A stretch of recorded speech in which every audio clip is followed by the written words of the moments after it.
አንተም እንደምታውቀው የእስልምና ምሁራንም እንደሚያውቁት የክርስቲያን ምሁራንም እንደሚያውቁት ከቁርአን በፊት መጽሐፍ ቅዱስ እንደነበረ አንተም ታውቀዋለህ። እናንተ መጽሐፍ ያውቀዋል። ዓለምን ቆያ ተረጋጋ፣ ስመኛ ተቃጠለ ጠፋ የምለውን ነገር በራሴ መረጃ ያዘው። ምናልባት ተቃጠለ ልትል ነው። አስጨርሰኝ። ተቃጠለ ልትል ይችላለህ። ተቃጥለዋል። እኛ ምን ረጎት ተቃጥለም ጠፋ ምንም ቢሆን መጽሐፍ ቅዱስ ቀደም ብሎ እንደሆነ ራስህ አንተም ታውቀዋል። እነኛ አባቶች መጽሐፍ ቅዱስ ላይ አብርሃምና እስማኤል ይስሐቅን አንተ አልተቀበልክም። እኛ የምናውቀው በርግጥ ይስሐቅን ነው። መጽሐፍ ቅዱስ ላይ ካባ ብሎ እንዳስቀመጡ አላወሩ። በርግጥ አብርሃም መስዋዕት እንደሰራ መጽሐፍ ቅዱስ ይናገራል። ይስሐቅ መስዋዕት እንደሰራ መጽሐፍ ቅዱስ ይናገራል። እስማኤል በርግጥ እዛ ቦታ መስዋዕት አልሰራም። እሱ በረሃ እንደመረጣ አብርሃም ድርሻ ሰጥቶ እንዳባራ መጽሐፍ ቅዱስ ይናገራል። እኔ እዛ ውስጥ አልገባም። ምናልባት እዚህ ውስጥም ክርስቲያኖች ካሉ ብዬ ነው የምናገረው። ከዛ በፊት ግን እየሰማህ ነው ሰድ እየሰማህ ነው። አብሽር እንዳላቋርጥህ ብዬ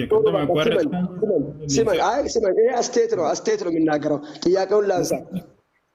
መጽሐፍ ቅዱሳችን ደግሜ የምናገረው ቁርአን ከሰማይ ነው የመጣው አይደለም? አንድ ጥያቄ ነው፣ መልስልኝ እሱን። ከዛ ልነሳ። አሁን ተጨረስክ? አሁን ልናገር በተናገርካቸው ነገሮች ላይ ቁርአን ከሰማይ ነው የመጣው አይደለም? አጭር መልስ ብቻ ነው። የጌታ ሰው ብዙ ነገር ተናግረህ ከዚያ በኋላ እኔ የምፈልገውን ብቻ ተናገር አትበል እንጂ ጥያቄ ችግር የለውም። አንዴ ብዙ ነገራት ውስጥ ተናግረሃል። ገብቶሃል አይደለ? መጽሐፍ ቅዱስ ላይ መካ ወይንም እንደዚህ ብለህናል አይደለ? በጣም ጥሩ። ስለዚህ አሁን ምን አደርጋለሁኝ? የገዛ መጽሐፍህ ላይ የጌታ ሰው ነቢያቶች ወደ መካ ሄደው ሐጅ አድርጉ እንደተባሉ ትእዛዝ እንደወረደላቸው ከአምላክ ዘንድ ላሳየህ ነው። እዛኔ ሙስሊም ትሆናለህ። ምን ይመስላል? እኛም ደንግጠናል። ምን ይመስላል? ምን አድርገህ የገዛ መጽሐፍህ ላይ ነቢያቶችን አምላክ ሂዱና ወደ መካ ሐጅ አድርጉ ብሎ አዟቸው እንደነበር ላሳየህ ነው። ምን ትላለህ? በእኛ መጽሐፍ ላይ መካን ወይስ ኢየሩሳሌም ልትል ነው? መካ ብሎ ቃል በቃል ኧረ ይሴን አሳየኝ። መጽሐፍ ቅዱስ ለእኔ እንግዳ ከሆነ ለአንተ ከአንተ ልማር። አብሽር ችግር የለም። እሺ አሳየኝ። ኢየሩሳሌም ከሆነ ኦፍኮርስ ይገኛል። እሱም ቃል በቃል ሂዱ አይልም። ይሄዱ ይላል። ወደ መካ አሳየኝ። ብሉይ ኪዳን የተጻፈው በምን ቋንቋ ነበር? ብሉይ ኪዳን በዕብራይስጥና በአረማይክ። የጌታ ሰው አሁን ተከታተል። በጣም ጥሩ። እዚህ አሁን ቀጥታ ዕብራይስጥ ላይ እንሄዳለን። ዕብራይስጥ ላይ ከመሄዳችን በፊት ግን የመጀመሪያ አማርኛውን ላሳያችሁ ምን ብለው እንደተረጎሙላቸው፣ ከዚያ ዕብራይስጡን እንሄዳለን ማለት ነው። እሺ አሁን የአማርኛውን መጽሐፍ ቅዱስ እንመልከት። በመጀመሪያ የት ጋር እንሄዳለን? ብሉይ ኪዳን ኦሪት ዘጸአት ምዕራፍ 5 ቁጥር 1። ከዚህም በኋላ ሙሴና አሮን መጥተው ፈርዖንን እንዲህ አሉት፣ የእስራኤል አምላክ እግዚአብሔር እንዲህ ይላል፣ በምድረ በዳ በዓል ያደርግልኝ ዘንድ ሕዝቤን ልቀቅ። እንግዲህ ሙሴና አሮን ታላላቅ ነቢያት ናቸው አይደለም? ወደ ፈርዖን ጋር መጥተው ምን አሉት? የእስራኤል አምላክ እግዚአብሔር እንዲህ ይላል፣ በምድረ በዳ በዓል ያደርግልኝ ዘንድ ሕዝቤን ልቀቅ። እንግዲህ የእስራኤልን ሕዝብ ግብፅ ላይ ነበሩ አይደለ? ዛኔ በፈርዖን ግፍና በደል ስር ነበሩ አይደለ? ከእርሱ ጋር ይኖሩ ነበር እና ሕዝቤን ልቀቅና በዓል ያደርጉልኝ ዘንድ እያለ ነው ይላል። ለመሆኑ ዕብራይስጡ ምን ይላል? ወደ መካ ሂደው ሐጅ ያደርጉ ዘንድ ነው የሚለው። ይህን በማስረጃ ላሳያችሁ። በዕብራይስጥን የተጻፈው ብሎናል። ምዕራፍና ቁጥሩን ጻፉ አንዴ ኮሜንት ላይ። ኦሪት ዘጸአት ምዕራፍ 5 ቁጥር 1 አይደለ? ኦሪት ዘጸአት ምዕራፍ 5 ቁጥር 1 ላይ ቀጥታ ዕብራይስጡን እንሂድ። ኦሪት ዘጸአት ምዕራፍ 5 ቁጥር 1 ያው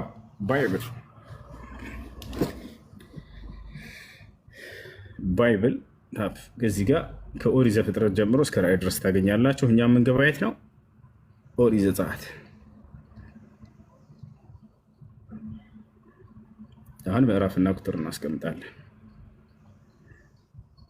አይዋ ኦሪት ዘጸአት ምዕራፍ 5 ምዕራፍ 5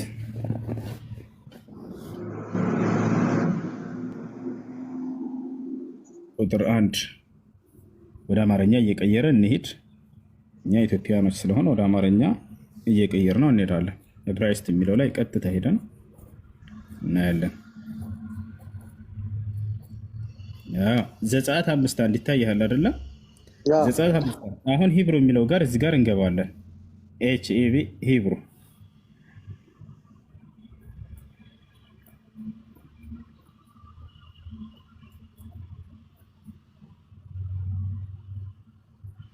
መልካም። አሁን ወደ አማርኛ እንቀይረዋለን። ወደ አማርኛ እንቀይረው። አምሃሪክ ይላል። እሱን አውቀዋለሁ። ከአንድ መረጋጋት አማርኛ ወደ ትይዩ ዕብራይስጥ ሂድ ይለናል። ኦሪት ዘጸአት ምዕራፍ 5 ቁጥር 1 ወደ ትይዩ ዕብራይስጥ ሂድ። እንሄዳለን፣ ችግር የለውም፣ አዛዥ ነን። እዚህ ጋር እንገባለን።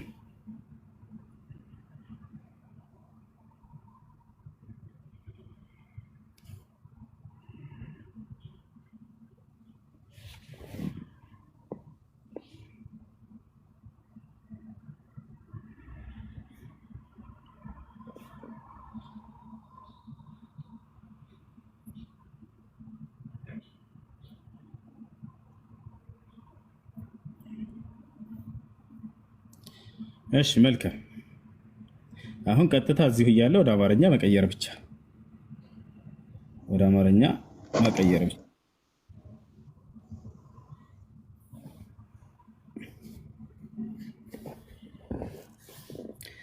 ምን ይላል? የሐጅ ጉዞ ለማድረግ የቃሉ ፍቺ ምን ይላል? ፍቺ ሐጅ ማድረግ። ወዴት ነው ይሄ ሐጅ የሚደረገው? ወደ ኢየሩሳሌም ነው ወይ? እዛ ወረድ ብለን እንመልከተው። ይህ ሐጅ ወዴት ነው የሚደረገው? ያ ጀማዓ ይህ ሐጅ ወዴት ነው የሚደረገው? ያውና የጌታ ሰው አንድ ይህን ቃል አንብባ። ምን ይላል እዚህ ጋር? ወደ የጌታ ሰው አንብባት እስኪ። ምን ትላለች?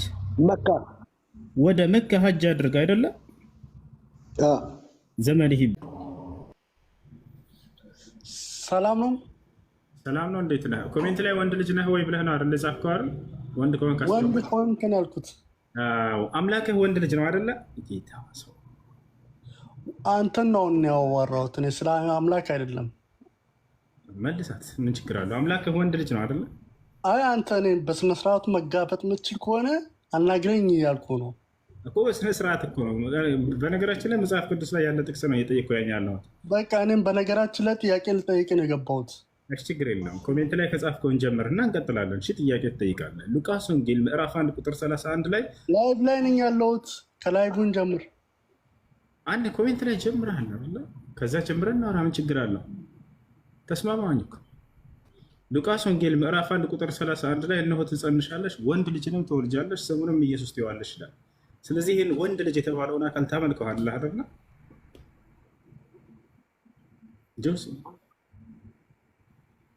ጆሲ ይሰማል አባቴ። እና ይሄ ሉቃስ ወንጌል ምዕራፍ 1 ቁጥር 31 ላይ እነሆ ትጸንሻለሽ፣ ወንድ ልጅንም ትወልጃለሽ፣ ስሙንም ኢየሱስ ትይዋለሽ ይላል። ይሄንን ወንድ ልጅ የተባለውን አካል ታመልከዋለህ ወይ? ኤቲስት ነኝ። ክርስቲያን አይደለም?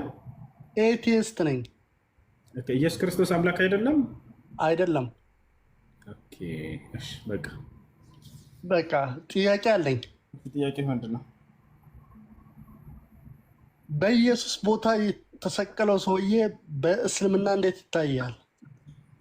እሺ፣ ኤቲስት እንደመሆንህ መጠን ኤቲስት ማለት እምነት አልባ ማለት ነው አይደለ? እምነት የለህም። ሀቅ ነው። በጣም ጥሩ። ስለዚህ አንተ መጀመሪያ ስትጀምር ጊዜ የምትጀምረው ስለ አምላክ አለ ብለህ ታምናለህ? በመጀመሪያ በደንብ አምናለሁ። ያ አምላክ ማን ይባላል?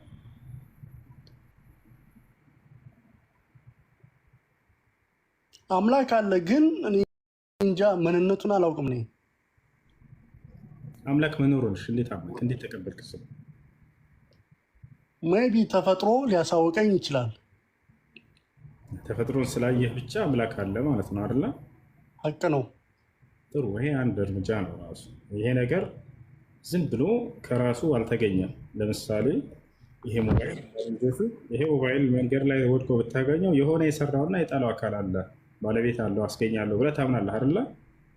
ልክ እንዲሁ ይሄ ሰማይና ምድር፣ ከዋክብት፣ ጨረቃ፣ ሁሉ ፍጥረት፣ ይሄ ሁሉ የምናየው ዝም ብሎ በድንገት እየተገኘ አይደለም። የሆነ አስገኚ አለው፣ አንድ ኃይል አለ፣ አምላክ አለ ብለህ ማመነ ይሄ አንድ እርምጃ ነው። ትክክል ነው። ገብቶሃል አይደለ? አሁን ግን ይህ አምላክ እነዚህን የፈጠራቸውን ፍጥረታቶች አይምሮ ገጥሞላቸው በተለይ የእንትን ያላቸውን ፍጥረታት በሆነ ከነርሱ በሚመስሉ አካሎች ነቢያት የሚባሉ አካልን መረጠና አናግሯቸው ማንነቱን ቢገልጽላቸው። ስለዚህ ስላመንክ አምላክ ነው ብለህ ያመንክባቸውን ነገራቶች ሰማይ ምድርን ያስገኘ አንድ አምላክ አለ ብለህ ያመንከው አምላክ እንዳው ዝም ብሎ በከንቱ ፍጥረቱ ሊተው ይችላል ብለህ ታምናለህ? ወይንስ የሆነ ጥበብ አለው ከበስተጀርባው የፈጠረባቸው፣ ሊያናግራቸው ይገባል፣ ራሱን ሊያሳውቃቸው ይገባል? ወይንስ ዝም ብሎ ፈጥሮ በከንቱ ይተዋቸዋል ብለህ ታምናለህ? እሱ ሊገባኝ አልቻለም። በእናንተም እኮ የርዚቅ መኔሻ ያዝ መኔሻ ይላል እና የምናደርግሽ አሁን ያልከውና የሚገናኝ አይደለም። ወደ እሱ እንመጣለን። የፈለገውን ይለግሳል፣ የፈለገውን ከፍ ያደርጋል። አሁን ያልከው እሱ ለዚህ መልስ የሚሆን አይደለም። ይሆናል እንጂ አባቴ እንደዛ ሆኖ እኛ ታዲያ ምን አቅም አለንሽ? የፈለገውን ከመረጠ የፈለገውን ከተወ እኛ አሁን ምንድን ነው የኛ ምርጫ ነው? ይሄ ጥያቄ ራሱ እሱን ልመልስልህ ከሱ በፊት ስለዚህ የፈለገውን ከፍ የሚያደርግ ከሆነ የፈለገውን ደግሞ ጥሩ እየሰራ ዝቅ አድርጎ የሚተወው ከሆነ አሁን የኛ መፈጠር ራሱ ምንድን ነው? ምን ማድረግ አሁን የራሱ ጥያቄ ላይ ምንድን ነው ማድረገው የሚለው ነገር እኮ አንዴ አሁን ለምን ይሄ ከፋን ከፍ ለምን ዝቃል የሚለው ያን አምላክ ማንነቱን ካወቅክ በኋላ ተከትሎ የሚመጣ ጥያቄ ነው። ለዚያ ከሆነ አይ አምላክ መኖሩን አምኛለሁኝ፣ ያም አምላክ አላህ መሆኑን አምኛለሁኝ፣ ግን ለምን ከፍና ዝቅ እንደፈለገ ያደርጋል ይሄ ቃል በቁርአን ላይ አልገባኝም አይነት ከሆነ አምነህ ከሆነ ችግር የለውም፣ ወደዚያ ጥያቄ ትሄዳለህ። ነገር ግን አምላክ የሚባለውን ይሄንን አላምንም ብለህ እየተናገርክ ከዚያ በኋላ እዚያ ላይ መሄድ የሚጠቅምህ አይደለም። እኔ መልስልሃለሁ፣ ችግር የለው። ግን ከዚያ በፊት መሰረት የሚባል ነገር አለ። እሱን ጨርሰህ ከዚያ በኋላ ይሄ አምላክ እንዲህ አይነት ባህሪ ያለው መገለጫ አለው በቁርአን ላይ፣ እንዴት ይሄን አምላክ እውነተኛ አምላክ ነው ብዬ እቀበላለሁ የምትል ከሆነ ችግር የለውም፣ ያንን መልስልሃለሁ። ገብቶሃል አይደለ? አሁን ግን አንተ ከመጀመሪያው ጀምረህ እንደው በእውቀት መሰረት አድርገህ እንድታውቀው ፈልጌ ነው። አምላክ መኖሩን ለዚህ ዓለም ማመንህ ጥሩ ነገር ነው እያልኩኝ ነው። እንደ ምሳሌ ሰጠሁ። ለምሳሌ ይሄ ነገር እዚህ ወድቆ ብናገኘው ሞባይሉን ያለማንም አስገኝ ተገኘ ቢለኛ አንድ ሰውን ያልቀበለው የሆነ አስገኛ አካል አለው፣ ይህንን የፈጠረው ያስገኘው አካል አለ፣ የሰራው ከዚህ ያስቀመጠው አካል አለ ብዬ ማመን ግድ ነው፣ እንደ ንጹህ አይምሮ ማለት ነው። ይህን ጥቃቅን ነገር እንደዚህ ብለን ካመንን እንዲህ የሚገርም ድንቅ ፍጥረታትን ከፊታችን የምናያቸው ሰማይ፣ ምድር፣ ፀሐይ፣ ጨረቃ፣ ከዋክብቶች፣ እንስሳቶች፣ ዛፎች፣ አዋፋቶች፣ ይሄ ሁሉ ውሃ እንደዚህ ይሄንን በጣም ገራሚ ፍጡር ያስገኘ አንድ ታላቅ አምላክ እንዳለ አንድ ትልቅ አስገኝ እንዳለው ያንን እረዳለሁ ማለት ነው። ይሄን ደግሞ ተረድተሃል፣ ጥሩ ነው። ገብቶሃል አይደለ? አሁን እኔ ጥያቄ ምንድን ነው? እነዚህን ነገራቶች በጥበብ የሰራ አምላክ እነዚህን የፀሐይ፣ የጨረቃ፣ ከዋክብቶች፣ ቀን፣ ሌሊት፣ ጨለማ፣ ብርሃን እነዚህን በጥበብ እያስኬደ ያለ እያከናወነ ያለ አምላክ እንደው ዝም ብሎ በከንቱ ፈጥሮ እኛን ንጹህ አይምሮ ሰጥቶን የምንገነዘብበትን አይምሮ ሰጥቶን ዝም ብሎ በከንቱ ፈጥሮ ይተወናል ብላችሁ ታምናላችሁ? በፍጹም በፍጹም። ይሄንን ፈጥሮ ዝም ብሎ ሊተወን አይችልም። አንድ ሰው በመኪና ሰርቶ ለምን የሰራበት ዓላማ አለ። በከንቱ ሰርቶ ዝም ብሎ ሊያስቀምጠው ነው የሰራው ብትለኝ እኔ አልቀበልም። ይሄን ነገር የሆነ ጥበብ አለው ከበስተጀርባው፣ ሊጠቀምበት ነው፣ ሊያሽከረክራት ነው፣ ጉዳይ ሊፈጽምበት ነው ምናምን። ቦታቸዋል ሰማይና ምድርን የፈጠረ አምላክ እነዚህ የሰው ልጅን የሚባል ልዩ አድርጎ እሱን ደግሞ አይምሮ ከሰጠው የሆነ በዚህ አይምሮ መሰረት አድርጎ ሊያናግረው ስለፈለገ ይህን ለማድረግ ነው አምላክ አላህ ሱብሓነሁ ወተዓላ ከመካከላችን የሚመስሉንን የምንረዳቸው የሚረዱንን የሆኑ ነቢያት የሚባለን እየመረጠ እነርሱን አናገራቸው። ለምን አላህ ይሄንን ሰማይ ምድርን የፈጠረ ከዚያ በኋላ ማን እንደሆነ እነዚህ ያሳወቁ ነቢያቶች ነቢይ ሙሐመድ ሰለላሁ ዐለይሂ ወሰለም መጡና በተሰጣቸው ቃል ላይ ለምሳሌ ኢነ ረበኩም አላህ እያሉ ስለዚያ ሰማይና ምድርን የፈጠረው ማን እንደሆነ አስተዋወቁ። ሰማይና ምድር ኢነ ረበኩም አላሁ አለዚ ኸለቀ ሰማዋት ወልአርደ ፊ ሲተቲ አያም ثم استوى على يغشي الليل النهار እንዳለ ስለ ፍጥረት ሁሉ ይነግራል። እዚያ ጋር የነዚህ ሁሉ የምናያቸው ነገራቶች ባለቤት ማን እንደሆነ ያ ነብይ ያሳውቃል። ገብቶሃል አይደል? ይህ ነው። ሰላም አለይኩም ወራህመቱላሂ ወበረካቱ። ሰላም። በሙስሊም ውትድርና መግባት ይቻላል አይቻልም? ውትድርና መግባት ያ ውትድርና ለምንድን ነው ከተባለ إذا كان حماية البلاد الإسلامية التي يحكم فيها شريعة الله سبحانه وتعالى كتاب الله وسنته نعم فهذا رباط جهاد في سبيله سبحانه وتعالى ياتش هاجر يمتتدادروا بقرآننا بحديث كهونا مسلم مري ميمارات كهونش የአምላክ ህግና ስርዓት የሚፈጸምባት ከሆነች ያችን ሀገር መጠበቅ ወታደር ሆኖ አዎ ይህ የታዘዝንበት ነው። ይሄን ያደረገ ሰው ነገ የውመል ቂያማ ጀነት እንደሚያገኝ ሁሉ ተነግሯል። ነቢያችን ሰለላሁ ዐለይሂ ወሰለም ሐዲስ ላይ አይናኒ ላ ተመስሁም النار አሉ። ሁለት አይነት አይኖችን እሳት በፍጹም አትነካቸውም አሉ። አይኑን ባተት يعني አይኑ ባተት ተሕሩሱ ፊ ሰቢልላህ والله መንገድ ላይ يعني ስትጠብቅ የሆነች ያደረች የሆነች አይን አይኑን ሰውየው በቃ በአላህ ህግና ስርዓት የምትተዳደርን ሀገርና ሙስሊሞችን ክብራቸው እንዳይደፈር ሙስሊሞችን ክብር እንዳይደፈር በካዲያኖች ሲጠብቅ ያደረች አይን ታሳፍነካት ወአይኑን በከት ምን ከሽየቲላህ አላህን ፈርታ ያለቀሰችም አይን እንዲሁ እነዚህ ሁለቶችን አይኖች እሳት አያገኛቸውም ብለዋል። ስለዚህ ያቺ ሀገር በኢስላም ህግና ስርዓት የምትተዳደር የሆነች ሀገርን ካዲያኖች እንዳይደፍሯት እንዳይጠቋት በሚል ያንን የሚጠብቅ የሆነ ወታደር ነገር ግን የማንም ፖለቲከኛ እንትን ለሚጫፍርበት ለሆነ እዛ በዘር የሚባሉበት ምናምን እንዲህ አይነት ቦታ ላይ ጭራሽ ሶላትህን የማትሰግድበት ሶላት ትከለከላለህ፣ ጾም ትከለከላለህ፣ ቁርአን እንዳትቀራ ትከለከላለህ። ከዚያ ይፈቀዳል ወይ? በእስላም በፍጹም አይፈቀድም። ሶላትን ከተወ ሰውየው ከእስልምና ይወጣል። ነቢያችን ሰለላሁ ዐለይሂ ወሰለም ምን አሉ? አልዐህድ አለዚ በይነና ወበይነሁም አስሶላህ ፈመን ተረከሃ ፈቀድ ከፈረ አሉ። ሶላትን የተወሰው በእርግጥም ክዷል፣ ከፍሯል ብለዋል። ሶላት የማይሰግድ ሰው ሶላት አልጀናዛ ይሰግድበታል ወይ የምትለው አይሰግድበትም። ምክንያቱም ሶላት የማይሰግድ ሰው እንደተናገርኩት ካፊር ነው። በካፊር ላይ ሶላት አልጀናዛ አይሰገድም። ቃለ ነቢዩ ሰለላሁ ዐለይሂ ወሰለም በይነ ረጁል ወበይነ ሽርክ ወልኩፍር ተርኩ ሶላት። ነቢያችን ሰለላሁ ዐለይሂ ወሰለም ምን አሉ? በአንድ ሙስሊም ሰውና በክህደት መካከል ያለው ሶላትን መተው ነው አሉ። ከተዋ ከሙስሊምነቱ ወደ ከሃዲነቱ ይሄዳል ማለት ነው። ይዛችኋል አይደል? ስለዚህ ነው ገብቶኛል። ግን በራሴ ለመስገድ ፍላጎት ነበረኝ፣ ግን ከለከሉኝ አመራሮች። ለዛ ነው። አንተ አሁን ወታደር ነህ እንዴ? ሶላት አትሰግዱም አይደል? ሶላት ካልሰገዳችሁ ሙስሊም አይደላችሁ። በዚህ ጭራሽ ወታደርነት ማለት የሞት አፋፍ ላይ ሆነ የምትሰራው ስራ ነው። ጭራሽ ሰውየው ሶላት ሳይሰግድ ከሞተ በቀጥታ ወደ ጀሃነም ነው የሚሄደው። አላህ በቁርአን ላይ ሶላትን የማይሰግድ ሰው የእሳት ነው ብሎ ተናግሯል። ቃል በቃል በሱረቱል ሙደሲር ላይ ምን አለ? ማ ሰለከኩም ፊ ሰቀር ቃሉ ለም ነኩ ሚነል ሙሰሊን። የጀሃነም ሰዎች ይጠየቃሉ፣ ምንድነው ጀሃነም እንድትገቡ ያደረጋቸው ሲባሉ ጊዜ ሶላት አንሰግድም ነበር በምድር ላይ ሳለን ብለው ይመልሳሉ ብለዋል። ነቢያችን ሰለላሁ ዐለይሂ ወሰለም ሶላትን የማይሰግድ ሰው ነገ የትንሣኤ ቀን ከመቃብር ሲቀሰቀስ ከፈርዖን ጋር ነው የሚቀሰቅሰው ብለዋል። ከአማኞች ጋር አይቀሰቀስም። ከፈርዖን ጋር ተቀስቅሶ ከፈርዖን ጋር ጀሃነም ይገባል። ቃለ ነቢዩ ሰለላሁ ዐለይሂ ወሰለም ታሪኩ ሰላት ዩሕሸሩ መዐ ፊርዐውን ወሃማን ወቃሩን ወኡበይ ብን ኸለፍ።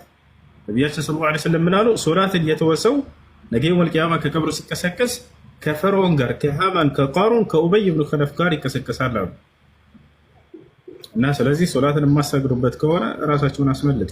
አይቻልም። ሶላትን ሳይሰግድ የሰው ልጅ መኖር አይችልም በምድር ላይ። አላህ ሱብሓነሁ ወተዓላ በቁርአን ላይ ወዕቡድ ረበከ ሐታ የእትየከል የቂን ብሏል። ሞት እስኪመጣብህ ድረስ እኔን አላህን ተገዛ ለእኔ ስገድ ብሏል። ዛቸዋል ነቢያችን ሰለላሁ ዐለይሂ ወሰለም የህይወታቸው ፍጻሜ ላይ አሰላት እያሉ ነው የሞቱት። አደራ ሶላትን ተወልዶቼ አደራ ሶላትን እያሉ ነው። እሺ አንድ ሰው ሲወለድ 44 ነገር ተከትቦለታል። ከዛ ውስጥ የጀነት ወር የጀሃነም። ስለዚህ ያስረዳን ይላል አላህ ሱብሓነሁ ወተዓላ። ወደፊት የሚሆነውን ስለሚያውቅ ነው፣ እንዲሆንበት አይደለም እየጻፈ ያለው። ያ ጀማዓ ጀነት እና ጀሃነም የሚገኙት በስራችን በእምነታችን ውጤት እንጂ በአላህ ስብሐነ ወተዓላ ቀድሞ አንተን ለጀነት አንተን ለጀሃነም ብሎ ጽፎብን አይደለም። ያንን ግን በዚያ ነገር ላይ ቅድመ እውቀት አለው ወይ ስለወደፊታችን? አዎ በደንብ አለው። ያንን የአምላክነቱ ባህሪው ምንድን ነው ታዲያ? ካላወቀ ወደፊቱ አምላክ ስለወደፊት ሊያውቅ ይገባል። ታቻል አይደለ? የመለኮት አንደኛው መገለጫው ባህሪው ምንድን ነው? እውቀቱ ሙሉ ነው፣ የተገደበ አይደለም። ያዕለሙ ማ በይነ አይዲሂም ወማ ኸልፈሁም፣ የፊታቸውንም የኋላቸውንም ሁሉም ማወቅ ነው ይብራል። በዚያ ላይ ግን አወቀ ማለት እኛን ጻፈብን? እንደዛ ማለት አይደለም። እነዚያ በራሳችን ነፃ ምርጫ ፍቅድ ወደና ፈቅደን የምንሰራቸው ስራዎች ናቸው። በእነሱም ነው ጀነትና ጀሃነም የምንገባው እንጂ ቀድሞ አላህ የጻፈው ነገር አንተ ለጀነት አንተ ለጀሃነም አይደለም። በቁርአን ላይ ሲነግረን ወደ ጀነት ወደ ጀሃነም ሰዎች የሚገቡት ስለተጻፈባቸው ሳይሆን በስራቸው አማካኝነት ነው። ቃል አላህ ሱብሓነሁ ወተዓላ ወቲልከ ልጀነቱ ለቲ ኡሪቱሙሃ ቢማ ኩንቱም ተዕመሉን። አላህ ምን አለ? ይችን ጀነትን በምድር ላይ ስትሰሩ በነበራችሁ ስራ እንድትወርሱ ተደረጋችሁ ይለናል። አያችሁ። በሌላ ቦታ ላይ ስለ እሳት ሰዎች ምን አለ? ፈዙቁ ልዐዛበ ቢማ ኩንቱም ተክፍሩን፣ የጀሃነምን እሳት ቅመሱ ይባላሉ ስትክዱ በነበራችሁበት ምክንያት ይላቸዋል። በጻፍኩባችሁ ምክንያት አይደለም ቢሉ ስትክዱ በነበራችሁበት። ፈዙቁ ልዐዛበ ቢማ ኩንቱም ተክፍሩን ፈዙቁ ልዐዛበ ቢማ ኩንቱም ተክሲቡን ያለ ነገር። ወንድሜ አንድ ጥያቄ ልጠይቅህ። መርሐባ። አሰሪዎቼ እንደዚህ ይሉኛል፣ አንቺ ሙስሊም ከሆንሽ በሰማይ ቤት ሁሉ ነገር አለ፣ መኪና አለ፣ ከፈለሽ ባንክ አለ፣ ብር አለ እና የምትፈልጊው ነገር ሁሉ አለ አሉኝ። ይሄ ነገር እውነት ነው ወይ ማለት ብለው አሉኝ። ሰማይ ቤት አይ ቁም ነገር ነው እና እግዚአብሔር እንደዛ አሉኝ። እና ስቲታ ሁሌ ትለኛለች የምትፈልጊው ነገር እዛ ባንክ አለ ምናምን ሳይሆን አንድ ሰው በጀነት ውስጥ የሚፈልገው ነገር ሁሉ አለለት ነው ቁርአን የሚለው። ወለኩም ፊሃ ማ ተሽተሂ አንፉሱኩም ይላል። ነፍሳችሁ የምትፈልገው ነገር ሁሉ አለላችሁ በዚያ ውስጥ ብሎናል። የምትፈልጊው ጸጋ የምትፈልገው ስትል በምድር ላይ ያለው ነገር በአይናችን የምናየው ነገር ሁሉ አለ። ከምድር ጋር አይገናኝም። ምንድን ነው ያለው? እሷ ግን እንደዛ ነው ያለችኝ። ይኸውልሽ ከምድር ጋር ይሄ ምድራዊ የምናያቸው ነገራቶች ምናምን እዛ የሉም። በፍጹም ከምድራዊ ጸጋ ጋር አይገናኝም የጀነት ጸጋ። ነቢያችን አላህ ስብሐነሁ ወተዓላ ምን አለ? አዐድቱ ሊዕባዲየ ሷሊሒነ ፊል ጀና ማ ላ ዐይኑን ረአት ወላ አዙኑን ሰሚዐት ወላ ኸጠረ ዐላ ቀልቢ በሸር። ለመልካም ባሪያዎቼ ለአማኞች አዘጋጅቼላቸዋለሁኝ በጀነት ውስጥ ጸጋን አለ። አይን አይታው የማታውቀው፣ ጆሮ ሰምታው የማታውቀው፣ በሰው ልጆች ልብ ላይ ውል ብሎ የሚያውቅ አለ። ስለዚህ በአይንሽ አይተሽ በምድር ላይ እዚያ በሰማይ ላይ ይሄን አገኘዋለሁ ወይ? በፍጹም አይገናኝም። ምናልባት በስም ሊገናኝ ይችላል። ማር አለ ወይ? በጀነት ውስጥ አለ። ምድር ላይ ማር ታያለሽ አታይም? ታያለሽ አይደል? አዎ። ነገር ግን ይሄ የምድራዊ ማርና የማር አንድ ነው ወይ? በፍጹም አይደለም። አገኛኘቱም ጣዕሙም የሚገናኝ ነገር አይደለም። የሚገኘው እዚህ የምድር ማር ከምንድን ነው? ከንብ ነው አይደለም? የግዴታ ንብ ያስፈልጋል። በሰማይ ላይ ከንብ የሚገኝ ማር ነው እዛ ያለው? አይደለም። ወተት እንዳለ በጀነት ውስጥ ተነግሮናል በሱራ ሙሐመድ ላይ። ነገር ግን ወተት ምድራዊ ወተት ከምንድን ነው? የግዴታ ላም ያስፈልጋል። ላም ታልቦ ነው አይደለ? ያለ ላም ሊመጣ ይችላል? አይችልም። ስለዚህ ነገር ግን የሰማዩ የጀነት ወተት ላም እዛ ተገኝተው እንዲህ እየታለቡ ምናምን አይደለም። አላህ ስብሐነሁ ወተዓላ በትዕዛዙ ያስገኘው ነው። በጣም በምንም አይገናኝም። ውሃ አለ በጀነት ውስጥ ተብለናል። ምድራዊ ውሃ ጋር አንድ አይደለም። በምንድን ነው የሚገናኘው? ባጭሩ በስም ብቻ ነው የሚገናኘው። ያ የምድራዊ ውሃ ምንድን ነው? ያኔ አንድ የጠጥተሽ እንደገና ውሃ ያስፈልግሻል አይደለ? ወይንስ ለዘላለም ጥምን የሚቆርጥ ውሃ ነው እዚያ ያለው? ለዘላለም ጥምን አይቆርጥም አይደለ? እዚያ ግን ጀነት ውስጥ ገና ለመጀመሪያ ስትሄጅ ጊዜ የምጠጪው ውሃ ለዘላለም ጥምን ይቆርጣል። ለዘላለም በቃ ጀነት ውስጥ እስከኖርሽበት እስከ መጨረሻው እዚህ በቃ አትጠሚም። ማስናዊ ሲናገር ምን ይላል? ወአነከ ላ ተظመኡ ፊሃ ወላ ተድሓ ይላል። በእርሷም ውስጥ አንድ ውሃን ከጠጣህ አትጠማም ይላል። ምን አይነት ዓለም ነው? አንድ የጠጥተህ ለዘላለም ውሃ ትጠማ። ሰውየው አልበላም ማለት ይችላል። ምግብ ታውቃላችሁ፣ መራብ የለም መጠማት የለም በጀነት ውስጥ ምንም ከምድራዊ ሰው ጋር የሚገናኝ ነገር አይደለም። ወአነከ ላ ተظመኡ ፊሃ ወላ ተድሓ እያለ ይናገራል አላህ ሱብሓነሁ ወተዓላ በቁርአን ላይ። እዛ መራብ የለም መጠማት የለም መድከም የለም። ላ የመሱሁም ፊሃ ነሰቡን ይላል። ወማ ሁም ሚንሃ ቢሙኽረጂን ይላል። በእርሷ ውስጥ ምንም አይነት ድካም አያገኛቸውም፣ ከእርሷም ለዘላለም የማይወጡም እያለ ይነገራል። አንዴ ከገቡ ዘላለማዊ ሀገር ናቸው። ደግሞ አንድ ጥያቄ ልጠይቅህ። ለምሳሌ አሁን ይሄ አባት ምናምን ተሰማቶብኛል እና እኔ ሞቼ እዛ ከነሱ ጋር እገናኛለሁ? ታገኛቸዋለሽ። ማግኘት የፈለገ ሰው ማግኘት ይችላል። እነርሱ አንድ ላይ እንደዚህ እንገናኛለን። አማኝ ከሆነ በጀነት ውስጥ ትገናኛላችሁ። አላህ በቁርአን ላይ ይናገራል። ወአቅበለ ባዕዱሁም ዐላ ባዕድን የተሳአሉን ይላል። አማኞች አንዳቸው ለሌላቸው ፊት ለፊት ተዛዝረው ይጠያየቃሉ ይላል። በጀነት ውስጥ ያወራሉ አማኝ የሆኑ ሰዎች። ይህን ሁሉ አላህ በቁርአን ላይ ገልጾልን። አመሰግናለሁ። በቃሽ። አይ እኔ እስቲታ ውሸቷን መስላኝ ነበርና የምትፈልጊው ነገር እዛ አለ ብላ ስትለኝ እኔ ደግሞ ምን አለ የምትፈልጊው ነገር ምናምን እዛ አለ አንቺ ብቻ እንትን በይ ሙስሊም ሁኚና በጀነት ነፍሳቸው የምትፈልገው ሁሉ ጸጋ አለ። ነፍሳቸው የምትፈልገው ስልክም አለ፣ ሁሉ ነገር አለ። ሁሉ ነገር ብላኛለች። ለምሳሌ አሁን እዚህ የምንጠቀመው ስልክ እዛ ማውራት ትችላለህ እንደዚህ ምናምን የለም። እሺ ሁሉ ነገር የምትፈልጊው ነገር አለ ስትለኝ ክፉ ነገር እስካልሆነ ድረስ ሰው ልግደል ብትይ ለምሳሌ ይሄ የለም። አንድን ሰው የጀነት ሰው መግደል እፈልጋለሁ ላ ክፉ ነገር ክፉ ቃል ምናምን ክፉ እሳቤ ከውስጣችሁም አይኖርም። የዛኔ የለም። ወጥሻል አይደለ? ንጹህ የሆነ ህዝብ ነው። በተሰጠው ደስታ ጸጋ የሚደሰት ነው። ማንኛውም ሰው ያሻውን ጸጋ ያገኛል። ግን የሚገርመው ነገር ማለት ነው ወጣችኋል። ሱብሃንአላህ የሚለውን ቃል ብቻ መናገር ነው ከእናንተ የሚጠበቅባችሁ። አምላክ አላህ ጥራት ይገባ ትላላችሁ። ያ በጭንቅላታችሁ ያሰባችሁት ነገር ከፊታችሁ ታገኙታላችሁ። አንድ ሰሃባ ጠየቀ፣ አንተ ያላህ ሆይ የወርቅ ፈረስ ይኖራል ወይ በጀነት ውስጥ አለ። አንተ ከፈለክ ይኖርልሃል አሉት ነብዩ ሰለላሁ ዐለይሂ ወሰለም። እንደዚህ ከስጋ ምናምን የሆነ ሳይሆን እነሱ ሰሃቦች በጊዜያቸው ያለውን ነገር ነው የሚጠይቁት። በዚያን ጊዜ መኪና እንዳይሉ መኪና የሚባለን አያውቁም። በጊዜያቸው ያለው ትልቅ በቃ ሰውየው የሚጋልበው ነገር ፈረስን ነው። ይኖራል ወይ ሲላቸው ጊዜ አዎ አሉት ነቢያችን ሰለላሁ ዐለይሂ ወሰለም። ያንን ነገር ሰውየው ከፈለክ በጭንቅላት ያንን ነገር ታስብና እንትን ትላለህ ትጠይቃለህ። አላህ ሱብሓነሁ ወተዓላ ያንን ያደርግልሃል ማለት ነው። በውስጡ በጭንቅላት ያሰበው ነገር ሁሉ ያንን ነገር ሰውየው ካሰበው በላይ በሆነ ነገር አላህ ሱብሓነሁ ወተዓላ ከፊቱ ወዲያ ያስገኝለታል። ሂድና እዛ ቦታ ሄደህ ታገኘዋለህ ምናምን አይደለም፣ እዚያው ፊቱ ያስገኝለታል አላህ ሱብሓነሁ ወተዓላ። ይሄ ነው የጀነት ጸጋ ነው። እሺ አመሰግናለሁ። መልካም ሰው ነህ። ተባረክ። አሰላሙ አለይኩም። ሰላም ነው። እግዚአብሔር ይመስገን ሰላም ነው። እንዴት ነሽ? ደህና ነሽ? አልሐምዱሊላህ አለን አማን አላህ ፈጣሪ ይመስገን አለን። የሆነ ጥያቄ ለመጠየቅ ነበረ። በሙስሊም ዩቲዩብ ላይ አዳምጬ መሪም እናታችን በቤተ መቅደስ ነው ያደገችው፣ በአንድ ቤት እምነት ውስጥ ነው ያደገችው የሚል ሰማሁ። እንደገና ደግሞ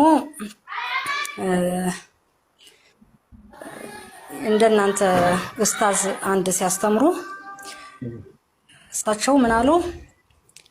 በቤተ መቅደስ ነው ያደገችው አሉ። ያ ቤተ መቅደስ ማን የሚያምንበት የማንስ እምነት ነው? እሱም ማወቅ ስለምፈልግ ነው። ያደገችበት ቤተ እምነት ምን ይባላል? የማንስ እምነት ነው? እሺ በአማርኛ ቤተ መቅደስ ትባላችሁ። ቤተል መቅደስ ይባላል። ቤተል የት ይገኛል ከተባለ ቤተልሔም ኢየሩሳሌም ላይ የሚገኘው ነብያቶች የእስራኤል ነብያቶች ሁሉ አምላክ እዛ እንዲሰግዱ አዟቸው ነበር። ገብቶሻል? ከያዕቆብ ጀምሮ እስከ መሲሁ ድረስ የእስራኤላውያን ነብያቶች ቤተል መቅደስ እንዲሰግዱ ታዘዋል። ማርያም የዛ የቤተል መቅደስ አገልጋይ እንድትሆን እናቷ ሐና ተስላት ወልዳት ነው። ገብቶሻል አይደለ? የዚያ አገልጋይ ነበረች። በዘከርያስ ስር አድጋለች። ዘከርያስ ነው ያሳደጋት። አላህ በቁርአን ላይ ወከፈለሃ ዘከርያ ይላል። ዘከርያም አሳደጋት ይላል። ምክንያቱም ማርያም አባቷ ሙቶባት ነበር። እናቷ ወልዳት ያለ አባት ቀርታ ነበረ። ገብቶሻል? በዚያ ሁኔታ ላይ ሳለች ዘከርያስ ተቀብሎ አሳደጋት። ማርያም በዛ ሁኔታ ስታደግ ጊዜ በነብይ እጅ ነው እና ያደገችው፣ በዘከርያስ እጅ። የአምላክን ሕግና ስርዓት እንድትጠብቅ ራሷን እንድትጠብቅ ከወንድ እንዳትቀርብ አድርጎ ነው ያሳደጋት። ማንም ወንድ እንኳን መጥቶ ማርያምን የነካት የለም በህይወት ዘመኗ። ታውቃላችሁ? ሐታ መልአኩ ጅብሪል ወይም ገብርኤል መጥቶ ሲቀርባት ጊዜ በሰው አምሳል ሆኖ ነበር የመጣላትና ወዲያው ምንድነው ያለችው? ቃለት ኢኒ አዑዙ ቢረሕማን ሚንከ ኢን ኩንተ ተቅያ፣ ጌታህን አላህን የምትፈራ ከሆንክ እንዳትቀርበኝ እኔ በአምላኬ በአላህ እጠበቃለሁኝ ነው ያለችው። ተመልከቱ፣ ውበቷ አልማረካትም። መላእክቶች ወደ ሰው ሲመጡ በሰው ሲገለጡ በጣም ውብ ሆነው ነው የሚመጡት። በእርሷ ውስጥ ግን የመልአኩ ውበት ሳይሆን ያለው የአምላክ ፍራቻ ነው በውስጧ ላይ የነገሰው። የአላህ ፍራቻ በውስጧ ላይ ነግሷል። ይሄ ሰው ውበቱ ሲያምር አላለችም። ወዲያው ፈጣሪዋን ነው ያስታወሰችው። ተሻለ አይደል? እና መርየም በዚህ ሁኔታ ነው ያደገችው። ማንም ወንድ ነክቶኝ አያውቅም ብላ ተናገረች። እኔ የመጣሁት ከአምላክሽ ዘንድ ነው አላት መልአኩ ጅብሪል። ቃለ ኢነማ አነ ረሱሉ ረቢክ፣ እኔ ከጌታሽ ዘንድ የተላኩኝ መልእክተኛ ነኝ አላት። ሊአሀበ ለኪ ጉላመን ዘኪያ፣ ንጹህ የሆነ ልጅ እንድትወልጂ ተልኬ ነው እንድሰጥሽ ተልኬ ነው አለ። ንጹህ ልጅ ተብሎ መሲሁ ተጠርቷል። ንጹህ ልጅ ነው መሲሁ፣ በፍጹም ቆሻሻ ልጅ አይደለም። ማንኛውም ህፃን ልጅ በሚወለድ ጊዜ ከኃጢአት ንጹህ እንደሆነ ይገለጣል። መሲሁም ከነዚያ መካከል ነውና ከኃጢአት ንጹህ ነው። የአዳም ኃጢአት አለበት አይባልም። ህፃን ልጅ ምንም ባልሰራው ነገር አይጠየቅም በአዳም። ከዚያ በኋላ እኔ ወንድ ያልነካኝ ሲሆን ብላ ገለጸች። ቃለት አና የኩኑ ሊ ጉላም፣ ለእኔ እንዴት ልጅ ሊኖረኝ ይችላል ብላ ገብርኤልን እዛው ጅብሪልን ጠየቀችው ማርያም። ወለም የምሰስኒ በሸሩን፣ ወንድ ያልነካኝ ሲሆን አለች። ወለም አኩ በግያ፣ አመንዝሬም አላቅምም አለች። ታዲያ በምን መልኩ ነው ይሄ ሊወለድ የሚችለው ብላ ስትጠይቅ ጊዜ ቃለ ከዛሊከ ቃለ ረቡኪ ሁወ ዐለይሂ ሀይን፣ ጌታሽ አምላክሽ አላህ ይሄን ማድረግ ለእኔ በጣም ቀላል ነው ብሏል። ሁን በሚለው በቃሉ እንደሚያስገኘው ነገራት። የተሻለ አይደለ? ቃል እየተባለ መገለጽ ያስፈልገው መሲሁ በዝሙት እንዳልተወለደ ለመግለጽ ነው። ዮሐንስን ሰዎች አልተረዱትም። የተሻለ አይደል? እርሱ በቃል የተገኘ ነው እንጂ እናንተ እንደምትሉት በዝሙት አልተገኘም እያለ ነው። ምክንያቱም መጽሐፍ ቅዱስ ላይ ራሱ አይተሽ ከሆነ አይሁዶች ከመሲሁ ፊት ነበረ፣ እኛ ግን የዝሙት ልጆች አይደለንም እያሉ መሲሁን ያሸሙሩበታል። አንተ የዝሙት ልጅ እያሉት ነው። ገብቶሻል? ዮሐንስ እንዲመሰክር ታዘዘ። በቃል አማካኝነት የመጣ ልጅ ነው እንጂ ይሄ በዝሙት አይደለም ብሎ። ለዚህ ነው በመጀመሪያ ቃል ነበር ሲላቸው የነበረው። በቃል አማካኝነት የተገኘ ነው እሱ እያላቸው ነው። ያ ቃሉ ደግሞ ከአምላክ ዘንድ የመጣ እንጂ ከማንም አይደለም። አምላክ በቃሉ ያስገኘው ስጋ ወይንም ሰው ነው እያለ እየገለጸላቸው ነው። እና ይሄ ነው እና ማርያም በእስልምና ያላት ቦታ ይሄ ነው። በዘመኗ ከነበሩ ሴቶች ሁሉ ከዓለማት ሴቶች በላጭ ሴት ነች ብሎ አላህ ገልጿታል በቁርአን ላይ። ኢነላህ አስጠፋኪ ወጠሀረኪ ወስጠፋኪ ዐላ ኒሳኢል ዓለሚን፣ እነሆ አምላክሽ አላህ አንጽቶሻል አላት መልአኩ ጅብሪል ወይም ገብርኤል ወደ እርሷ መጥቶ። አንጽቶሻል ማለት ከኃጢአት ሁሉ ንጹህ ነች። መርየም ዓለይሃ ሰላም ንጹህ ነች። እንደ ነቢያቶች እንደማይሰሩ ሁሉ እርሷንም እንድትሰራ አላደረገም ኃጢአት። የሚገርማቸው ወካነት ሚነል ቃኒቲን ብሎ አላህ ይገልጻታል። በእኔ ትእዛዝ ላይ ቀጥ ካሉት ነች ይላል። በእርሱ ትእዛዝ ላይ ቀጥ ያሉት ያላመጹት ነቢያቶች ናቸው አይደለ? ከነዚያ ናት ብሎ ገልጿታል አላህ ሱብሓነሁ። የሴት ነቢይ የለም እንጂ መርየም ነቢይ ትሆን ነበር።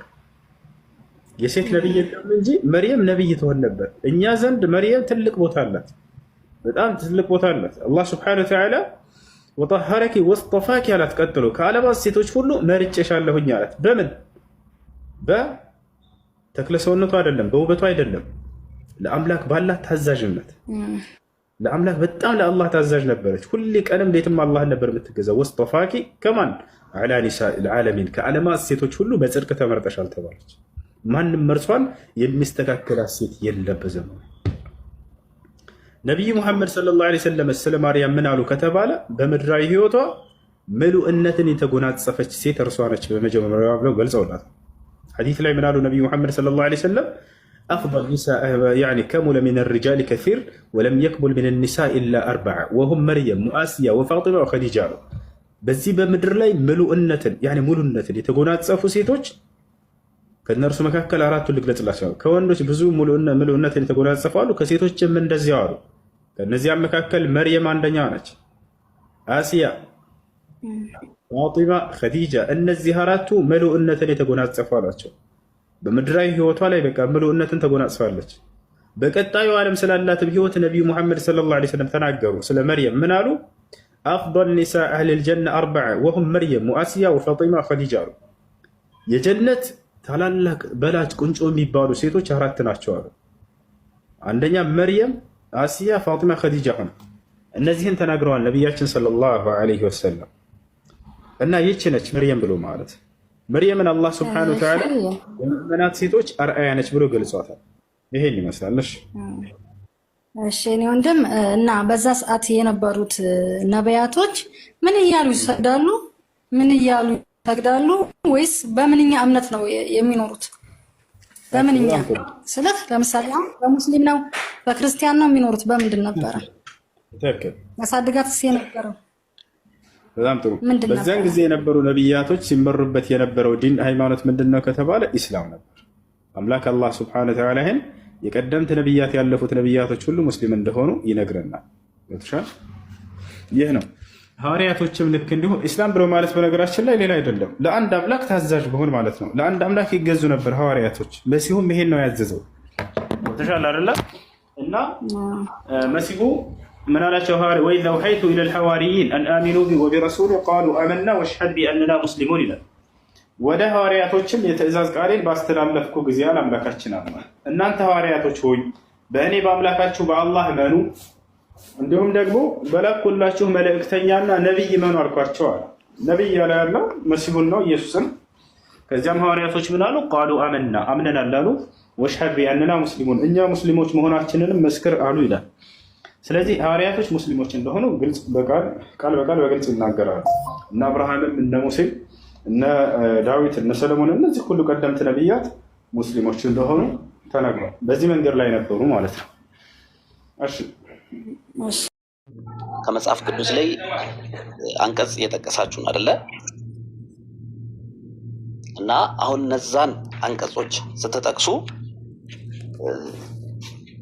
ከዛው ከአንቀጽ ላይ ደግሞ ሌላ የምንሰጠውን መረጃ በቅንነት መረዳት ከተቻለ እናንተም ከቁርአኑም ከሐዲሱም ከሁሉም ካለው መረጃ በቅንነት መማማር ከቻለን ዓላማው መማማር አይደለም?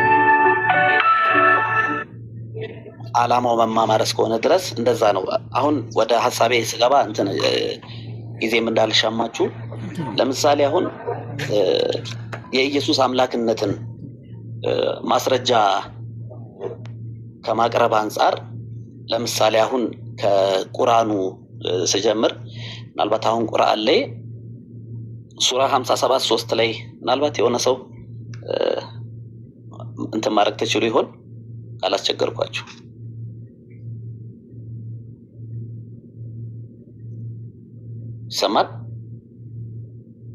ይሰማል አይደል? ጥያቄውን አቅርብ፣ በቃሉ ያውቀዋል እሱ። ቀጥል። ሱራ 57:3 ላይ ያለውን ሐሳብ ምንድን ነው? በዚያ ላይ ጥያቄ ምንድን ነው? ጠይቀህ። አይ እሱን እንትኑን እንድትልልኝ ብዬ ነው። አንቀጹ ላይ ያለውን ሐሳብ እሺ፣ ጥያቄህ በዚያ ላይ ያንተ ማስረዳት የፈለከው ነገር ምንድነው ነው? እሺ፣ እንትኑን ክፍሉን ብናየው ጥሩ ነበረ ብዬ ነው እኮ። እናያለን፣ ችግር የለውም።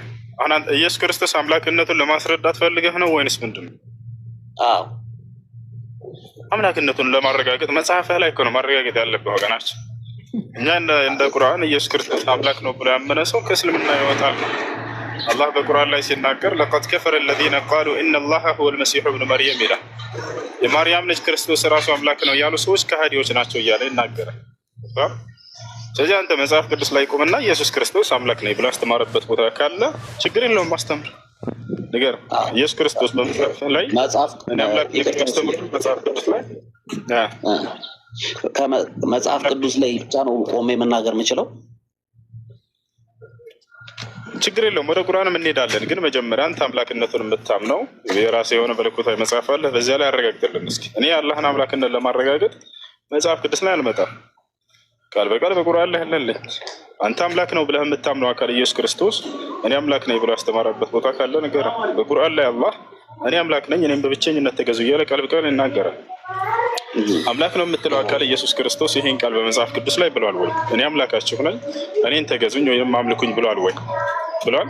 አዎ አሁን ፖይንቴ ይሄ ነው። ገባህ? እሱ መሰለህ ስቴፕ በስቴፕ ለመማማር ቀስ ብለን ከሄድን በቅንነት ከተረዳኸኝ በግልጽ ሐሳቤን አስቀምጣለሁ። አሁን ለምሳሌ ሱራ 57:3 ላይ ያለውን ሐሳብ ብትነግረን ከዛ በኋላ ደግሞ መጽሐፍ ቅዱስ ላይም ያለውን ተመሳሳይ ሐሳብ ከመጽሐፍ ከቁርአን ይዘህ ከዚያ በኋላ በመጽሐፍ ቅዱስ ላይ የኢየሱስ ክርስቶስን አምላክ በዚያ ታስረዳ ነው። አስኬድመስ እንደሱ አይደለም። ሱራ 57:3 ላይ አላህ ምን አለ? ወልአወል ወልአኺር ወልዛሂር ወልባጢን ወሁወ ቢኩል ሸይን ዓሊም አለ። እርሱ የመጀመሪያም የመጨረሻውም ነው አለ። ስለዚህ ኢየሱስ ክርስቶስ የመጀመሪያ መጨረሻው ነው ብለህ ተብለዋልና አምላክ ነው ልትለን ነው አይደል? እዚህ ጋር አሁን ለምሳሌ አላህ መጀመሪያና መጨረሻ ተብሎ ተገልጿል አይደል? ያ ምንድነው? የአምላክነት ባህሪ ነው አይደል? ስለዚህ ኢየሱስ ክርስቶስም እዛ መጀመሪያና መጨረሻ ተብሏል። ወይ እንደሱ ከሆነ ቆይ ላሳይህ። ምን አለ መሰለህ ላስረዳ። ሐሳቤን መቼ ጨረስኩኝ? ስለተረዳሁ ነው እኔ ከዛው ከመጽሐፍ ላይ ቁም አስረዳ ያልኩህ እኔ በመጽሐፍ ላይ ይሄ በርካታ ሌላ ሰዎች የመጀመሪያም የመጨረሻም የተባሉ ሰዎች አሉ። እነዚህ አምላክ ልታደርጋቸው ነው። መልከጼዴቅን ታውቀዋለህ? ነቢያት አውቀዋለሁ። መልከጼዴቅ እናትም አባትም የሉትም አይደለ? መልከጼዴቅ ነብይ ነው ግን ቆይ መልከጼዴቅ አምላክ ነው እንጂ እንዳንተ ግንዛቤ አሁን በአንተ ባስቀመጥክልን መስፈርት አምላክ ነው። አይ ስትል ስለሰማሁህ ነው አይደል? አንዴ ቆይ መልከጼዴቅ አንተ ባስቀመጥከው መስፈርት አሁን የመጀመሪያም የመጨረሻም ከሌለው አንድ አካል አምላክ ነው። ስለዚህ መልከጼዴቅ አምላክ ነው አይደለም? አሁን ሀሳቤን ልንገርህ። ተረድቻለሁ ሀሳብህን። አሁን እኔም የዛን አይነት አንተ ባስቀመጥከው መስፈርት እዛው መጽሐፍ ላይ ሳትወጣ ሌላ አምላክ እየጨመርኩኝ ነው። አራተኛ ስላሴ እንደሆነላችሁ ዘንድ ማለት ነው። እሱ ስለ መልከጼዴቅ ማለት ነው ሁሱ የምጠይቅህን መልሳ። ልክ እኔ ስጠይቀኝ ስመልስልህ እንደነበረ ሳነብልህ ሁሉ አልመለስክልኝም እኮ። እኔ እኮ አሁን እኮ ገና ጥያቄን ሳልጨርስ አንተ ወደ መልስ እየመጣህ ነው እኮ አይደል? እና ታዲያ ጥያቄን ጨርሰህ እኮ ነው አንብብልኛል። ካነበብክልኝ የመጀመሪያ የመጨረሻም ተብሏል። ይሄ አምላክ መገለጫ አይደለም ወይ አልከኝ። አይ እሱ ባስቀመጠው ልጨርስ። እሺ ሁሱዬ ልጨርስ እኔ ሀሳቤን። አንድ ጊዜ አዳምጥና ያውና እዚህ ጋር መልከጼዴቅ ማን ነው የሚለውን እንመልከተው። እሺ እዚህ ጋር እንመልከት። ይሄ መልከጼዴቅ ነው አይደለ? ኢየሱስ መልከጼዴቅ ነው አይደለ? ይሄ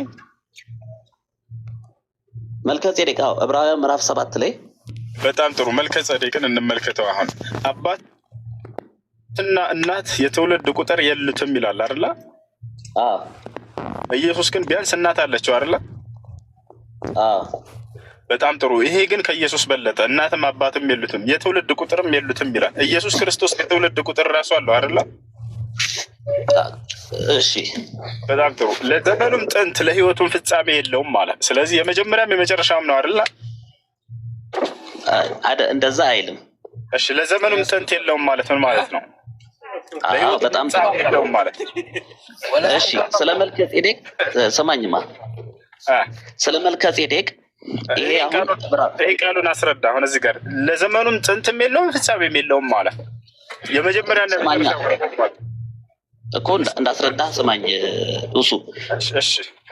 አሁን ይኸውልህ እየተደማመጥን የኔን ሀሳብ በደንብ ሳትረዳኝ መልስ ለመስጠት ከሆነ ገባህ ላንግባባ እንችላለን። አሁንም እኔ እያልኩም መሰለህ አንተ የምታስረዳኝን በሙሉ በቅንነት እሰማሃለሁ፣ እቀበላለሁ። ግን መጀመሪያ የኔንም ደግሞ ሀሳብ እንድትሰማኝ ስለምፈልግ ነው። ለምሳሌ አሁን ካህኑ መልከጼዴቅ ታሪኩ ያለው ብሉይ ኪዳን ላይ ነው።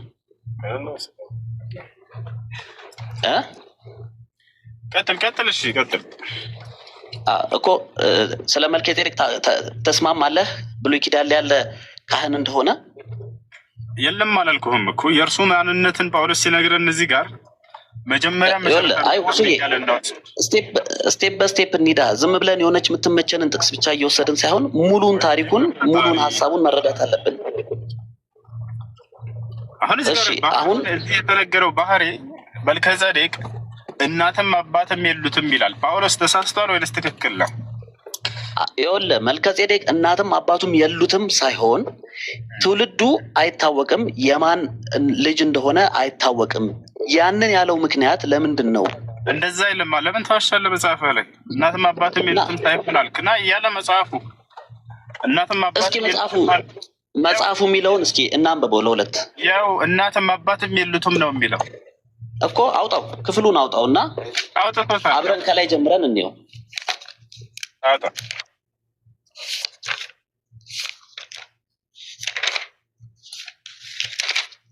አውጣው።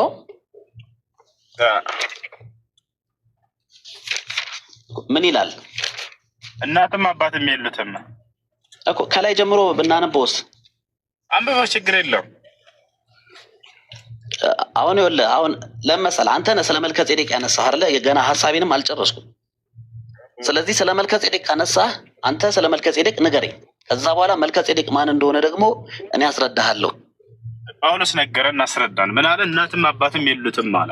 ኢየሱስ ግን ቢያንስ እናት አለው። ስለዚህ ኢየሱስን በደንብ አድርጎ ይበልጠዋል ይሄ ሰው እያልኩህ ነው እኔ። እሺ እናትም አባቱም የሉትም ማለት ምን ማለት ነው? የሉትም ማለት ነው። የሉትም መልከጼዴቅ ሰው ነው እናትም አባትም የሉትም አለ ጳውሎስ። እኮ እሺ፣ መልከጼዴቅ ሰው ነው እናትም አባትም የሉትም አለ። ኢየሱስ ክርስቶስ ግን እናት አለበት ይበልጣል። ሁዙዬ መልከጼዴቅ ሰው ነው። መሳቅ ጀመርሻ ጨዋ መስሎ ጀመረ። ልክ መልከጼዴቅ ሰው ነው ወይ? እስኪ ማለት ሁዙዬ በቅንነት አሁንም በእውነቴን ነው የምልህ፣ በቅንነት ነው እየተረዳሁ ያሉት። ግን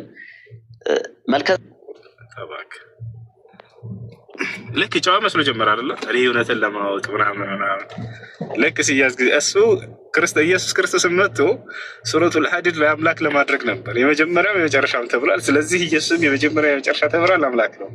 ሌላ አራተኛ ተቀናቃኝ ስላሴ ሊመጣበት ስለሆነ መልከጼዴቅን መሳለቅ ጀመረ። ወላሂ ሰው ከኢየሱስ ይበልጣል። መልከጼዴቅን ላስተዋለ ሰው ኢየሱስን አምላክ እንዴት እንዳደረገው ታያቸው። የመጀመሪያው የመጨረሻውም ተብሏል፣ ስለዚህ አምላክ ነው አሉ። ይሄ ደግሞ መልከጼዴቅ የመጀመሪያውም የመጨረሻውም ከዚያም በላይ ሁሉ ነው። ስለዚህ መልከጼዴቅ አምላክ ነው እንደ ክርስቲያኖች መስፈርት። አሁን ላስረዳችሁ የክርስቶስ የመጀመሪያና የመጨረሻ የተባለበት የአላህ ስብሐነሁ ወተዓላ የመጀመሪያ የመጨረሻነት የተባለበትን በፍጹም እንደማይገናኝ ማለት ነው። አንድ አካል ፍጡር ሆኖ በቃል በንግግር ደረጃ ከፈጣሪ ጋር የሚመሳሰል ባህሪ ሊሰጠው ይችላል። ገብታችኋል አይደል? እኛ እናያለን፣ አምላክ የሚያያል ይባላል እኮ። አምላክ የሚያያልና እኛም እናያለን፣ ስለዚህ አምላክ ነን ይባላል እንዴ? ይህ ትልቅ ደደብነት ነው ወላሂ። አምላክ ይሰማል፣ ስለዚህ እኛም እንሰማለን፣ ስለዚህ አምላክ ነን ይባላል እንዳይባል። ልክ እንዲሁ አምላክም የመጀመሪያ የመጨረሻ ተብሏልና ይህም አካል የመጀመሪያ የመጨረሻ ተብሏል፣ ስለዚህ አምላክ ነው። አያስኬድም፣ አያስኬድም። የአምላክ የመጀመሪያነትና መጨረሻነት ምንም አይነት መጀመሪያነት የማይቀድመው መጨረሻነት የማይተናቀቅበት መጀመሪያነት ነው። ማን ነው? ቢዳየቱ ሱብሓነሁ ወተዓላ ወኒሃየቱ። አላህ ሱብሓነሁ ወተዓላ ለይሰ ለሁ ቢዳየ ወለይሰ ለሁ ኒሃየ፣ አዘልዩን ወአበድዩን ወሰረመዲ። ይሄ ነው። የክርስቶስ ግን መጀመሪያ የተባለው ከምን አንጻር ነው ከተባለ ከሙታን በኩር ስለሆነ ነው። ከሙታን በኩር ስለሆነ የመጀመሪያ ተባለ። ይባቻል። ያ ነው። የመጨረሻ የተባለው ደግሞ ከምን አንጻር ነው ከተባለ የመጨረሻ አዳም ስለሆነ ነው። ኢየሱስ ጳውሎስ ሲናገር ይህንን ያስቀምጣል። የመጀመሪያው አዳም ይለዋል፣ የመጨረሻው አዳም ብሎ ኢየሱስ ክርስቶስን ይገልጸዋል። በዚህ አንጻር እንጂ ኢየሱስ ክርስቶስ ጅማሬ ያለው እሺ፣ ሰላም ስለያ እንጂ ኢየሱስ ክርስቶስ ጅማሬና ፍጻሜ ያለው ሰው ነው። እኔ ሰው ነኝ፣ ጅማሬ አለው፣ ፍጻሜ አለው። ጅማሬው ከድንግል ማርያም ማህፀን ጀመረ፣ ፍጻሜው መስቀል ላይ ያለቀለት እንደናንተም ነው። ይህን አካል የመጀመሪያ የመጨረሻ ተብሎ የሚገለጽ አይደለም። እሺ ጥያቄ አለ? እሺ ጥያቄ ምንድን ነው? ለምን ሰላም ብያለሁ ወንድሜ። እሺ ሰላም፣ እንዴት ነህ? እንትን ነበር ይሄ አሁን ለምን አስወጣኸው? ጥያቄውን እኮ አልመለስክለትም። ታይ እንደገና ቁልቁለ ሄድክ። ለምሳሌ የአንተ አምላክ አይደለም ሲልህ አንተ ደግሞ እንደዚህ አይደለም። ለምን በቅንነት ለምን አትመልስም? ለምን ጥያቄውን አትመልስለትም? ጥያቄ አለኝ ብሎ ነበር። ሰላም ብሎ ነበር። ጥያቄ የለው። እሺ ለምን አስወረድከው? እኔ እኮ ግልጽ አልሆነልኝም በእውነት በጣም እኔ ባይዘወኝ ማለት ነው። እሱ እኔ በወር 170 ሺህ ብር እበላለሁኝ። እኔ 60 ሺህ ብሩን በወር እሰጥሃለሁ። እባክህን በዚህ ተመክተህ እንትን አትበል። አንተ ሰውን ህዝብን ልሸጉድ አትሞክር እባክህን። እኔ ለምን አስወረድከው? ለምን አስወረዳችሁ? ጤና አይደላችሁ? ብር እሰጥሃለሁ። ክርስቲያን መሰልኩ? ሙስሊም ነኝ። ይድና ለአባቶች ለቄሶች ስጣቸው። እዛ ሰላም አለይኩም። ሰው ክፉ ቃል እንዲናገር አታድርጉ። እሺ ማን ፍራንክ እንደሚሰበስብ እናውቃለን። እኔ ፍራንክ ሰብሳቢ አይደለም። ሂድና ለተቸገረች ለእናትህ፣ ለአባትህ፣ ለአጎትህ፣ ለአክስትህ ስጣቸው። እዛ የተቸገረ ቤተሰብ ካለ አሳውቀኝ፣ ወላሂ እሰጥልሃለሁ። እኔ እዚህ ለፍራንክ አልመጣሁም።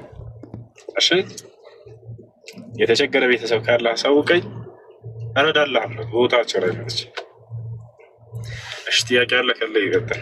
ስለ ትልቅ ነገር፣ ስለ ቁም ነገር፣ ስለ ህይወት እየተወራ ስለ ፍራንክ ወርዳቸዋል። በቃ አላህ ይመስገን። እሺ ጥያቄ ያለ ካለ ይቀጥል። ሰላም አለይኩም ውሱ። አለይኩም ሰላም ወራህመቱላሂ ወበረካቱ።